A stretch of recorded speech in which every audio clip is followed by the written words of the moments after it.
ਸਤਿ ਸ੍ਰੀ ਅਕਾਲ। ਤੁਸੀਂ ਪੰਜਾਬਿਸਤਾਨ ਟੀਵੀ ਦੇਖ ਰਹੇ ਹੋ। ਮੈਂ ਤੁਹਾਡੇ ਨਾਲ ਸੁਖਵਿੰਦਰ ਸਿੰਘ। ਮੇਰੇ ਨਾਲ ਹਰਿਆਣਾ ਤੋਂ ਭਾਰਤੀ ਕਿਸਾਨ ਯੂਨੀਅਨ ਦੇ ਨੌਜਵਾਨ ਲੀਡਰ ਤੇ ਉੱਥੋਂ ਦੀ ਨੌਜਵਾਨ ਇਕਾਈ ਦੇ ਪ੍ਰਧਾਨ ਰਵੀ ਆਜ਼ਾਦ ਮੌਜੂਦ ਨੇ। ਰਵੀ ਆਜ਼ਾਦ ਉਹੀ ਸ਼ਖਸ ਹੈ ਜਿਹੜੇ ਪਿਛਲੇ ਸਮੇਂ ਦੌਰਾਨ ਜੇਲ੍ਹ ਵੀ ਕੱਟਣੀ ਪਈ। ਉਹਨਾਂ ਕੇਸਾਂ ਬਾਰੇ ਗੱਲਬਾਤ ਕਰਾਂਗੇ ਕਿਉਂਕਿ ਅੰਦੋਲਨ ਦੇ ਦੌਰਾਨ ਹੀ ਇਹਨਾਂ ਨੂੰ ਜੇਲ੍ਹ ਦੇ ਵਿੱਚ ਪੁਲਿਸ ਵੱਲੋਂ ਲਿਜਾਇਆ ਗਿਆ। ਉੱਥੇ ਕੀ ਕੁਝ ਹੋਇਆ, ਕਿਸ ਤਰ੍ਹਾਂ ਮਾਨਸਿਕ ਤੇ ਸਰੀਰਕ ਤਸ਼ੱਦਦ ਝੱਲਣਾ ਪਿਆ। ਦੂਜੀ ਗੱਲ, ਇੱਕ ਵੀਡੀਓ ਹਰਿਆਣਾ ਤੋਂ ਕਾਫੀ ਵਾਇਰਲ ਹੋ ਰਹੀ ਹੈ, ਉਹ ਇਹਨਾਂ ਨੇ ਵੀ ਪਾਈ ਹੈ। ਉਹਦੇ ਵਿੱਚ ਇੱਕ ਕਿਹਾ ਜਾ ਰਿਹਾ ਕਿ ਹਰਿਆਣਾ ਦੇ ਵਿੱਚ ਇੱਕ ਪੁਲਿਸ ਅਧਿਕਾਰੀ ਹੈ ਜੋ ਆਪਣੇ ਨਾਲ ਦੇ ਪੁਲਿਸ ਕਰਮਚਾਰੀਆਂ ਨੂੰ ਇਹ ਕਹਿ ਰਿਹਾ ਕਿ ਤੁਸੀਂ ਜਾਂ ਤਾਂ ਕਿਸਾਨਾਂ ਦਾ ਸਿਰ ਫੋੜ ਦਿਓ ਜਾਂ ਤੁਸੀਂ ਉਹ ਤੁਹਾਡਾ ਸਿਰ ਫੋੜ ਦੇਣਗੇ। ਮਤਲਬ ਇਸ ਢੰਗ ਦੇ ਨਾਲ ਉਹਨਾਂ ਨੂੰ ਉਕਸਾਉਣ ਦੀ ਕੋਸ਼ਿਸ਼ ਹੈ। ਇਸ ਉੱਤੇ ਵੀ ਅਸੀਂ ਗੱਲਬਾਤ ਕਰਾਂਗੇ। ਤੀਸਰਾ ਇਹ ਕਿ ਇੱਕ ਕਹਿ ਰਹੇ ਨੇ, ਇਹਨਾਂ ਵੱਲੋਂ ਸੁਨੇਹਾ ਦਿੱਤਾ ਗਿਆ ਕਿ ਹਰਿਆਣਾ ਦੇ ਮੁੱਖ ਮੰਤਰੀ ਮਨੋਹਰ ਲਾਲ ਖੱਟਰ ਤੇ ਉਪ ਮੁੱਖ ਮੰਤਰੀ ਦੁਸ਼ਯੰਤ ਚੌਟਾਲਾ ਦਾ ਇਲਾਜ ਕੀਤਾ ਜਾਏਗਾ। ਕਿਸ ਤਰ੍ਹਾਂ ਦੇ ਜ਼ਮੀਨੀ ਹਾਲਾਤ ਨੇ, ਉੱਥੇ ਦਿੱਕਤਾਂ ਕੀ ਨੇ, ਉਸ ਸਭ ਦੇ ਉੱਤੇ ਗੱਲਬਾਤ ਕਰਾਂਗੇ। रवि आजाद जी, ਤੁਹਾਡਾ स्वागत है पंजाबिस्तान टीवी पे। जी बहुत धन्यवाद भाई साहब, बहुत धन्यवाद। शुक्रिया। रवि आजाद जी, मैं ये जानना चाहता हूं कि पहले वहीं से शुरुआत कीजिए कि आपको जेल में ले जाया गया, उसका कारण क्या रहा? क्योंकि बहुत सारी खबरें बाहर आ रही थी कि शायद कोई पुराना मामला भी था और आपको मतलब कि उसके दौरान भी उस मामले को भी बीच में लिया गया। और दूसरी बात ये कि सारा सीन बताइएगा, क्या क्या हुआ था इतने दिन जेल में, क्या आपको कैसा व्यवहार आपके साथ हुआ, मानसिक और शारीरिक जो टॉर्चर वगैरह हुआ वो क्या था सारा कुछ?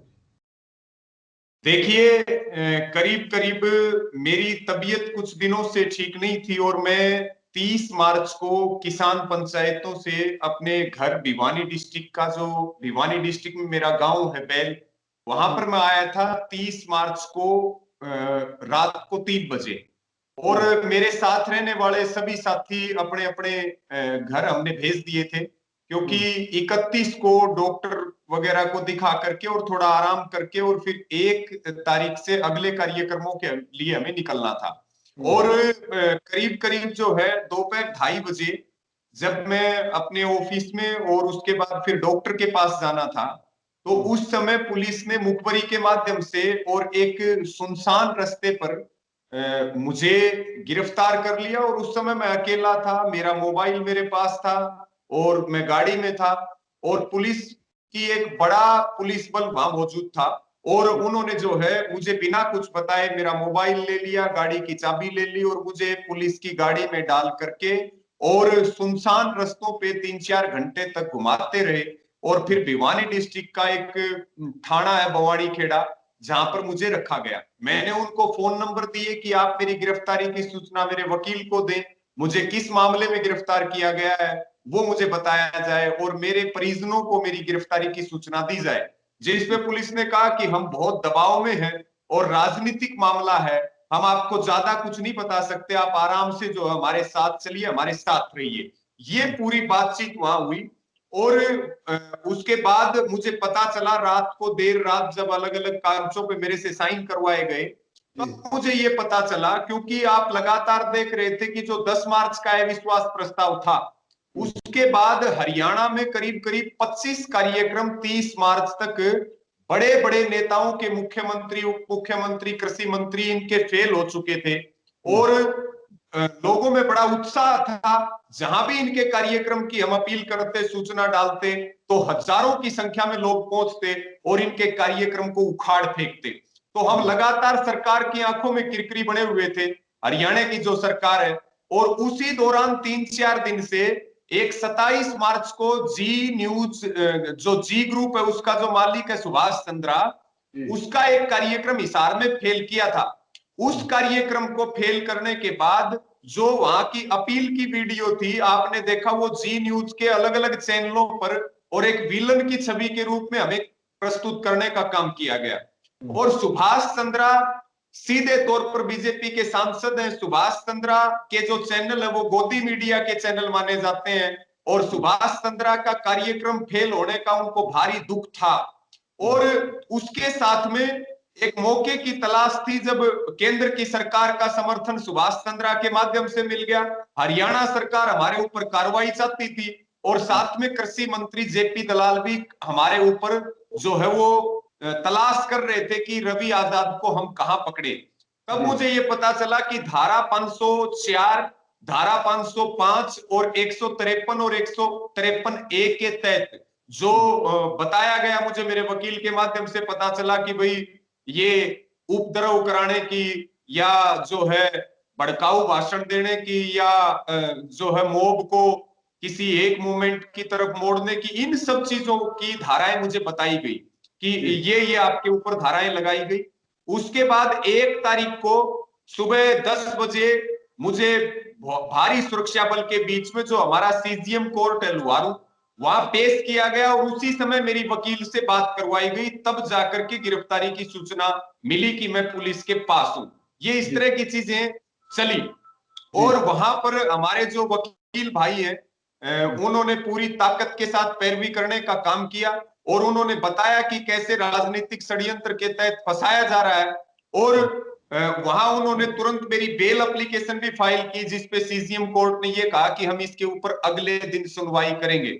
और अगले ही दिन 2 तारीख को मेरी बेल एप्लीकेशन रिजेक्ट हुई। 1 तारीख को मुझे भिवानी की जेल में ले जाया गया और वहां जो जेल में सबसे क्रिटिकल जगह मानी जाती है, जिसको सुरक्षा चक्की बोलते हैं, वहां मुझे बंद कर दिया गया। और बहुत लोगों के संपर्क में, कैदी हवालातियों के संपर्क में नहीं था, जहां पर जगह भी बहुत कम होती है और व्यवस्थाएं बहुत कम होती हैं। और पहले से मेरी तबीयत खराब थी और वहां जाने के बाद और मेरी ज्यादा तबीयत खराब हुई। किसी तरह का ट्रीटमेंट और दवाइयां भी उपलब्ध नहीं करवाई गई। ऐसे माहौल में वहां पर सरकार के दोनों सरकारों का समर्थन हो गया और दबाव में मुझे जेल के अंदर बंद किया गया। इसी के साथ में पहले से मेरे ऊपर 4-5 मामले दर्ज है। कोई सड़क जाम का है, कोई सरकारी ड्यूटी में बाधा डालने का है, या इस तरह के मामले जो है वो पहले से भी दर्ज हैं आंदोलनों के दौरान, जो पिछले 4-5-6 सालों में दर्ज हुए। उसके बाद 2 तारीख को मेरी बेल एप्लीकेशन सीजीएम कोर्ट से रिजेक्ट हुई और फिर हमारे वकील भाइयों ने, हमारे जो बार भिवानी बार के जो प्रधान है, पूर्व प्रधान है, उन्होंने फिर 5 तारीख को सेशन जज के यहाँ मेरी बेल एप्लीकेशन फाइनल की। और उसके ऊपर फिर 6 तारीख को कहा गया कि हम फैसला कल सुनाएंगे, सुरक्षित रख लेते हैं। और लेकिन वो 6 को सुनाने की बजाय 7 को सुनाया गया। और अंततः जो पुलिस के माध्यम से सरकार जो मुझे जेल के अंदर बंद रखना चाहती थी, उनके मंसूबे कामयाब नहीं हुए। और 7 तारीख को सबके संघर्ष से और हमारे वकील भाइयों की मेहनत से, आप सबके प्यार और दुलार से, सब पत्रकार भाइयों के प्यार से 7 तारीख को मुझे जमानत मिली। लेकिन इसी बीच आपने एक बात का जिक्र किया कि एक पुराना मामला था। पिछले दिनों आपने देखा होगा कि एक वीडियो भी वायरल हुआ था, एक अखबार की कटिंग भी वायरल हुई थी, जो राजस्थान के सिक्कर की थी। और राजस्थान के सिक्कर में हमने अपनी गाड़ी में डीजल डलवाया। वहां एक एसआर का पेट्रोल पंप था और वहां डीजल के साथ पानी की मिलावट हुई। हमने सारे सबूतों के साथ, तथ्यों के साथ, वहां गैरेज के अंदर हमने एक लाइव वीडियो चलाया कि ये पेट्रोल पंप है जो मिलावट कर रहा है, जिसकी वजह से हमें इतनी मानसिक प्रताड़ना हो रही है और जिसकी वजह से 3-4 दिन गाड़ी खराब हुई और 50-60 हजार रुपए का नुकसान हुआ और हम इसके ऊपर कार्रवाई करेंगे। लेकिन वो सिक्कर का जब वीडियो वायरल हुआ तो जो कृषि मंत्री जेपी दलाल हैं, इनके एक भाई हैं राजस्थान पुलिस में जो आरपीएस है वो राजस्थान की पुलिस में, तो उन्होंने वहां, शायद उनकी सिक्कर में ही ड्यूटी है, और उन्होंने उस पेट्रोल पंप वाले से कनेक्ट किया और जेपी दलाल जी की पूरी ताकत लग गई। उन्होंने पेट्रोल पंप वाले को सपोर्ट करके, क्योंकि गलत हमारे साथ हुआ, लेकिन मिली भगत करके और हमारे ही खिलाफ 2 धाराओं में मुकदमा दर्ज करवा दिया गया। और जब उनको यह पता लगा कि अब भिवानी से इसको बेल मिलने वाली है, तो फिर इसको सिक्कर ले जाया जाए। और वहां मुझे 6 तारीख को प्रोटेक्शन वारंट के ऊपर सिक्कर की पुलिस जो है वो राजस्थान लेकर के गई, लेकिन वहां भी जीत हुई। 7 तारीख को वहां पूरा मामला हमारे वकील भाइयों ने वहां सीजीएम कोर्ट के अंदर रखा और वहां से भी न्याय मिला और तुरंत हैंड टू हैंड बेल मिली। और 7 तारीख को हम 8:30 बजे भिवानी पहुंचे और 9:30 बजे तक हम जेल से आए। वो भी एक षड्यंत्र था। जो ये मामला यहाँ हरियाणा में दर्ज हुआ, तो वहां भी इसी षड्यंत्र के तहत एक राजनीतिक रूप में एक पुराना मामला 306 का दर्ज था सुखविंदर भाई मेरे ऊपर, जो धारा मानी जाती है आत्महत्या के लिए उकसाने की। और वो भी एक राजनीतिक मामला था, वो भी जेपी दलाल जी ने, उनके सहयोगियों ने, जिसमें वो खुद फंसे हुए थे। और वहां किसी ने सुसाइड किया तो बयानों में हमारे नाम डलवा दिए। जो 31 दिसंबर 2019 को डीएसपी लोहारू ने कैंसिल कर दी जो एफआईआर, उसको भी खोलने का काम किया गया कि उसके तहत भी रवि आजाद को कई महीने जेल के अंदर रखा जाए। लेकिन जीत जो हमें हमेशा न्याय मिलता है वो न्यायालय से मिलता है, और जनता की बहुत बड़ी ताकत हमारे साथ थी, तो हम निकल करके आए और ठीक ठाक आपके बीच में वापिस आकर के और फिर संकल्पित है कि रवि पूरी साहब, ताकत के ये साथ काम बताइए, करेंगे। आपने अपनी सारी जो आपके साथ जो कुछ हुआ उसमें जेपी दलाल जो हरियाणा के कृषि मंत्री हैं उनका ज्यादा नाम लिया है, लेकिन आप विरोध तो सभी का कर रहे हैं, सभी जो है, चाहे मनोहर लाल खट्टर हो चाहे दुष्यंत चौटाला, दलाल साहब के साथ आपका इतनी ज्यादा क्यों है ये?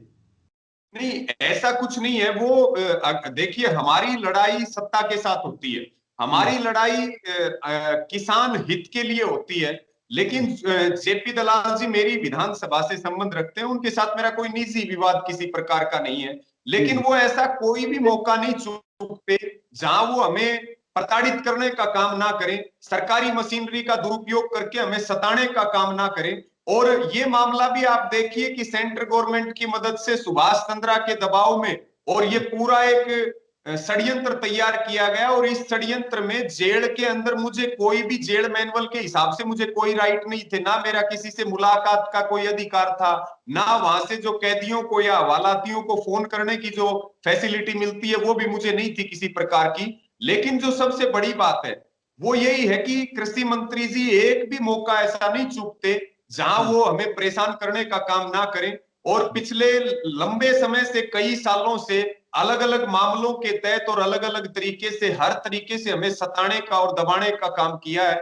जब और इस पूरे मामले में भी भयंकर दबाव प्रसाद भिवानी प्रशासन के ऊपर कृषि मंत्री ने विशेष रूप से बना करके रखा। उन्होंने सोचा कि नाम तो सुभाष चंद्रा का हो रहा, और एक सिपाही के माध्यम से, एक कांस्टेबल के माध्यम से मेरे ऊपर मुकदमा दर्ज करवाया। और उनकी ये मनसा थी कि मैं सीधा उलझने की बजाय, जो वो हमेशा इनडायरेक्ट चलने की कोशिश करते हैं, चंद्रा का मामला चल रहा है और हम इसमें अपना बेनिफिट साध लेते हैं। और आपने ये भी देखा कि मेरे जेल जाने के बाद जी के चैनलों के ऊपर किस तरह की खबरें चलाई गई, मुझे गैंगस्टर तक बताया गया, अपराधी बताया गया, हिस्ट्री सीटर बताया गया। राजस्थान का जो जी का चैनल है, वहां पर मैं जब पुलिस स्टेशन के अंदर दाखिल हुआ तो पुलिस स्टेशन में जो टीवी लगा हुआ था उसके ऊपर जी राजस्थान चल रहा था। और ऐसा एक वो आया कि जब मैंने वहां पैर रखा तो उस समय मेरी खबरें टीवी के ऊपर चल रही थी कि बहुत बड़े अपराधी हैं, हिस्ट्री सीटर हैं, जिनको राजस्थान पुलिस भिवानी जेल से और प्रोडक्शन वारंट पर लेकर के आई है। जी। जी जी, बिल्कुल। अच्छा, मुझे अगली बात बताइए, आपने अभी फेसबुक पे डाला है, उसमें लिखा है आपने कि हम दुष्यंत चौटाला और मनोहर लाल खट्टर जो मुख्यमंत्री हैं उनका इलाज करेंगे, मतलब ये जी आप फिर एक बार चेतावनी दे रहे हैं हरियाणा सरकार को? भाई साहब, ऐसा है, देखिए हमारी रगों में शहीद आजम भगत सिंह का खून है, हमारी रगों में महापुरुषों का खून है, और हम उनके बेटे हैं। और उनके जो जिसके लिए हमारे क्रांतिकारी जान दे करके गए, वो ऐसे हिंदुस्तान के लिए जान दे करके नहीं गए थे। और हम उनके सपनों को पूरा करने के लिए जेल और मुकदमे तो क्या, चाहे फांसी की सूली चढ़ना पड़े तो भी हम मुड़ के नहीं देखेंगे पीछे। और इसीलिए जो लगातार आंदोलन चल रहा है, जो एक जन आंदोलन बन गया और जिसकी चर्चा पूरी दुनिया में है, और जिस मोदी जी को, प्रधानमंत्री जी को एक बहुत सम्मान से दुनिया में देखा जाता था, देश में सम्मान से देखा जाता था, आज आप देख रहे हैं कि वो किन हालातों में है, सोशल मीडिया पे क्या चल रहा। और मुझे लगता है कोई भी आदमी जो पहले टीवी पे मोदी जी आया करते थे तो वो सारे काम छोड़ करके सुना करता था, और अब ये कहते हैं कि ये सबसे झूठे प्रधानमंत्री हैं, टीवी को बंद कर दीजिए। जो बाईकाट की मुहिम चल रही थी लगातार, आप ये देखिए कि जब हमने ये कह दिया, आंदोलन ने कह दिया कि कार्यक्रम नहीं करने देंगे, क्योंकि ये सरकार जनता का विश्वास खो चुकी है, हरियाणा की सरकार, ये सरकार अपना जमीर बेच चुकी है, और ये किसान विरोधी, संविधान विरोधी और नौजवान विरोधी ये सरकार है, मजदूर विरोधी सरकार है। तब ये कार्यक्रमों का बाईकाट का ऐलान हुआ। मैं आपको ये कह रहा था कि लगातार जो बहिष्कार की मुहिम चल रही, उस मुहिम में ये बार बार टकराव करने के लिए जोर जबरदस्ती एक षड्यंत्र के तहत कार्यक्रम रखते हैं। और जिस बहिष्कार के लिए मुझे जेल जाना पड़ा, वो बहिष्कार की मुहिम हमारे पीछे से दुगनी ताकत के साथ चली, और उसी के तहत अब ये अंबेडकर जी की जो जयंती है कल 14 अप्रैल को, उस पे टकराव करने के लिए एक योजना लेकर के आए हैं कि हमारे बीच में फासला किया जा सके। आपको ध्यान होगा कि ये वही बीजेपी और आरएसएस है जो अंबेडकर जी के पुतले जलाए, जिन्होंने संविधान की प्रतियां जलाई, क्योंकि ना ये संविधान को मानते हैं और ना ये अंबेडकर जी को मानते हैं। अंबेडकर जी को मानते हैं तो हम मानते हैं, आप मानते हैं, ये देश मानता है, देश का आम आदमी मानता है, लेकिन भाजपा वाले और आरएसएस वाले नहीं मानते। तो दो कार्यक्रम, एक तो संयुक्त किसान मोर्चा ने ये फैसला लिया कि जो ये जिलों में कार्यक्रम कर रहे हैं वहां हम किसी प्रकार का विरोध नहीं करेंगे, क्योंकि ये टकराव चाहते हैं और हम टकराव किसी कीमत पे होने नहीं देंगे। लेकिन दो कार्यक्रमों का विरोध रहेगा। एक तो मुख्यमंत्री खट्टर का कार्यक्रम है, सोनीपत जिला पड़ता है सिंगू बॉर्डर के नजदीक, और वहां एक राई विधानसभा क्षेत्र है जिसका गांव बडोली है, और वहीं का विधायक भी है बीजेपी का। वो मुख्यमंत्री खट्टर का एक कार्यक्रम करवा रहा, जिसका संयुक्त किसान मोर्चा ने, भारतीय किसान यूनियन ने, आंतिल खाप ने और वहां के जो दलित संगठन है, दलित नेता है, वहां विरोध का ऐलान हो चुका। और आज का कार्यक्रम है ये, आज जो है, एक तो मैं आपको बताऊं कि जो जिलों में जो कार्यक्रम हो रहे हैं उसमें हम किसी तरह का विरोध नहीं कर रहे हैं हरियाणा के अंदर, लेकिन दो कार्यक्रम आज हरियाणा के अंदर हो रहे हैं। एक कार्यक्रम तो जो सोनीपत का राई विधानसभा क्षेत्र है उसका गांव है बडोली, और वहीं के विधायक भी हैं, बीजेपी के स्थानीय विधायक हैं। एक तो वहां मुख्यमंत्री खट्टर का कार्यक्रम है और उसको हम किसी कीमत पर नहीं होने देंगे। उसके लिए हमारी जो आंतिल खाप है, जो संयुक्त किसान मोर्चा है, भारतीय किसान यूनियन है, और जो यहाँ के दलित संगठन है, वो बड़ी संख्या में वहां इकट्ठे हो चुके हैं और हर तरह से कार्यक्रम को फेल करेंगे। हमारे दलित नेताओं के नेतृत्व में ये बहिष्कार की मुहिम चलेगी, और अगर जरूरत पड़ेगी तो हेलीपैड भी उखाड़ा जाएगा, जरूरत पड़ेगी तो हेलीपैड की एक एक ईंट उखाड़ी जाएगी।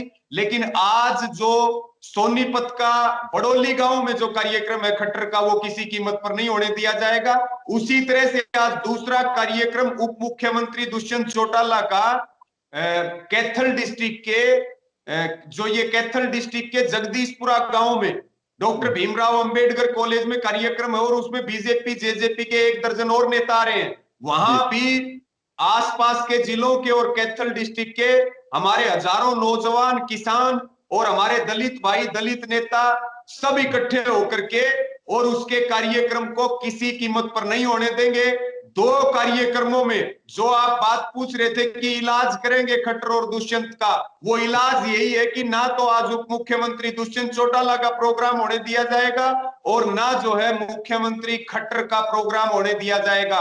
और बाकी जिलों में सूचनाएं आ रही हैं कि इन्होंने कार्यक्रम रद्द कर दिए हैं। ये रद्द करें या ना करें, लेकिन बाकी जिलों में हम कोई भी विरोध नहीं कर रहे हैं। ये हमारे संयुक्त किसान मोर्चा का फैसला हुआ है। जी जी जी जी। रवि आजाद जी, आपने एक वीडियो डाली है, आपको नहीं लगता कि अगर आप विरोध ऐसे करते जाएंगे तो टकराव और भी बढ़ सकता है? उस वीडियो में आपने ऊपर लिखा हुआ है कि वहां के जो पुलिस अधिकारी हैं वो पुलिस वालों को कह रहे हैं कि किसानों का सर फोड़ दो।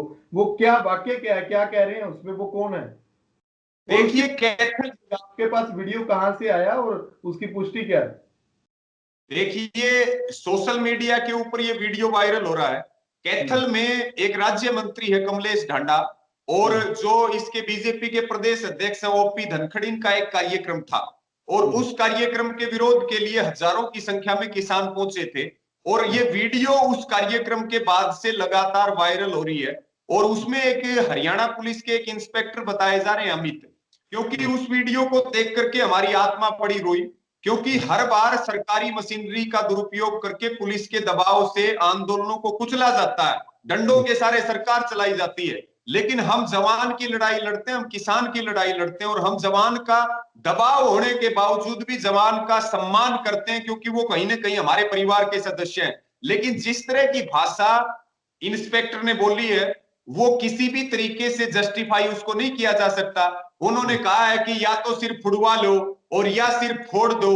इसका मतलब जिस पुलिस के ऊपर लॉ एंड ऑर्डर बनाने की जिम्मेदारी है, जिस पुलिस की ये जिम्मेदारी है कि अगर किसी कार्यक्रम के होने से कानून व्यवस्था बिगड़ती है तो पुलिस उसको रद्द कर सकती है, बड़े से बड़े कार्यक्रम को रद्द करने की शक्ति उसके पास है। लेकिन वो जो लॉ एंड ऑर्डर बिगाड़ने की संभालने की जिनके ऊपर जिम्मेवारी है, अगर वो बिगाड़ने की बात करेंगे और इस तरह के वीडियो वायरल होंगे तो मुझे लगता है वो लोकतंत्र के लिए एक बहुत बड़ा खतरा, और हरियाणा की सरकार को ऐसे इंस्पेक्टर के ऊपर तत्काल संज्ञान लेते हुए कड़ी कार्रवाई करके कड़ा संदेश देना चाहिए कि आखिरकार एक इंस्पेक्टर जैसे बहुत अच्छे पद के ऊपर, जिम्मेवार पद के ऊपर बैठ करके उस इंस्पेक्टर ने इस तरह की भाषा और इस तरह की बात, क्योंकि हम तो लठ की बात करते हैं तो ये बोलते हैं कि आतंकवादी हैं, आरएसएस वाले लठ लेकर के चलते हैं तो बोलते हैं ये देशभक्त है, और जिस पुलिस के ऊपर कानून व्यवस्था बढ़ाने का काम है अगर वो इस तरह की भाषा करेगी तो प्रयोग करेगी तो वो हर तरह से निंदनीय है। जी बिल्कुल बिल्कुल।